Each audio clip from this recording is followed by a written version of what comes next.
ভাই রে ভাই, এতই মজা হয়েছে বানানোর সাথে সাথে। এই রোদে ডিম না ভেজে তৈরি করে ফেলুন কাঁচা আমের এই ম্যাঙ্গো বার। এটা দোকানে কেনা ম্যাঙ্গো বার থেকেও অনেক মজা। কাঁচা আমের সিজন থাকতে থাকতে তৈরি করে ফেলুন এই মজাদার খাবারটি আর সংরক্ষণ করুন সারা বছরের জন্য। আজকের ভিডিওতে দেখাবো খুব সহজে বাসায় কিভাবে কাঁচা আমের এই আমসত্ত্ব বা ম্যাঙ্গো বার তৈরি করবে। ভিডিওটা ভালো লাগলে অবশ্যই একটা লাইক করে যাবেন। আমি হাফ কেজির মতো কাঁচা আম নিয়েছি। প্রথমেই কাঁচা আমের ঝাল ছাড়িয়ে আমগুলাকে ছোট ছোট টুকরো করে নিতে হবে। চাইলে গ্রেটার দিয়ে গ্রেট করেও নিতে পারেন। আমি আমগুলাকে ছোট ছোট করে এভাবে কেটে নিয়েছি আর ভালো করে ধুয়ে নিয়েছি। এখন একটা প্যানে এই কাঁচা আমগুলো দিয়ে দেব আর সামান্য পানি দিয়ে ঢেকে দেব সিদ্ধ হওয়ার জন্য। খুব বেশি পানি দেওয়ার দরকার নেই, কারণ আম এভাবেই খুব সহজেই নরম হয়ে যায়। মিডিয়াম আঁচে আমগুলাকে সিদ্ধ করে নিতে হবে। আমটা যখন সিদ্ধ হয়ে যাবে একটা চামচের সাহায্যে আস্তে আস্তে প্রেস করে ম্যাশ করে নিতে হবে। চাইলে ব্লেন্ডারও ব্লেন্ড করে নিতে পারেন, কিন্তু আম খুবই নরম, চামচ দিয়ে এভাবে প্রেস করলেই খুব সহজে ম্যাশ হয়ে যাচ্ছে।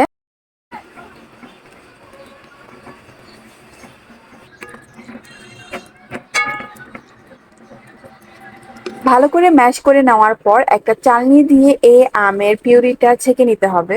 এতে আমের কোনো শক্ত অংশ থাকলে তা আলাদা হয়ে যাবে আর কাঁচা আমের একটা স্মুথ পেস্ট পাবো। কাঁচা আমের পিউরি করা শেষ। এখন নেক্সট স্টেপে চলে যাব। যে হাঁড়িতে আমগুলা সিদ্ধ করেছিলাম সেই হাঁড়িতে আমসত্ত্ব বা ম্যাঙ্গো বারটা তৈরি করব। প্রথমে এর মধ্যে আমের মিশ্রণটা ঢেলে দিব এবং স্বাদ মতো দিয়ে দিব কিছুটা বিট লবণ আর সাদা লবণ। তারপর এর মধ্যে দিয়ে দিব 2-4 চামচের মতো চিলি ফ্লেক্স। বাসায় শুকনো মরিচ তেলে গুঁড়ো করে নিলে চিলি ফ্লেক্স তৈরি হয়ে যাবে। এখানে ঝালটা আপনার স্বাদ মতো দিবেন। এখন এর মধ্যে দিয়ে দিয়েছি 1 কাপের মতো চিনি। চিনিটা স্বাদ অনুযায়ী, পরে আমাকে আরো কিছুটা চিনি অ্যাড করতে হয়েছিল। 1.5 কাপের মতো চিনি লেগেছে এই ম্যাঙ্গো বারটা তৈরি করতে। এখন সবগুলা মিশ্রণ ভালো করে মিশিয়ে নিব আর জাল করে নিব।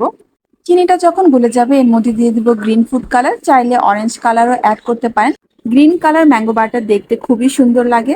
আরো কিছুক্ষণ নেড়ে এতে দিয়ে দিব সামান্য জিরা গুঁড়া, এটা অপশনাল। জিরা গুঁড়াটা ভালো করে মিক্স করে নিব আর মিশ্রণটা যখন গাঢ় হয়ে যাবে চুলা থেকে নামিয়ে নিব। এখন যে পাত্রে আমসত্ত্বটা বানাবো সে পাত্রে কিছুটা সরিষার তেল মেখে নিব। তেল দেওয়ার কারণে পরবর্তীতে আমসত্ত্বগুলা খুব সহজে উঠানো যাবে। এখন গরম থাকা অবস্থায় এই থালাতে আমের পিউরিটা ঢেলে দেব এবং খুব সুন্দরভাবে চারদিকে ছড়িয়ে দেব। আমের এই পিউরিটা ঠান্ডা হয়ে গেলে চারদিকে ছড়ানো যাবে না, জমাট বেঁধে যেতে পারে। তাই গরম থাকা অবস্থায় যে পাত্রে আমসত্ত্বটা বানানো হবে সেই পাত্রে ঢেলে দিতে হবে। একটা চামচের সাহায্যে চারদিকে আমসত্ত্বটা এভাবে ছড়িয়ে দিয়েছি। মাত্র আধা কেজি আমে আমার 2টার মতো আমসত্ত্ব হয়েছে, একটা একটু বড় একটা একটু ছোট। এখন এগুলাকে রোদে দেওয়ার পালা।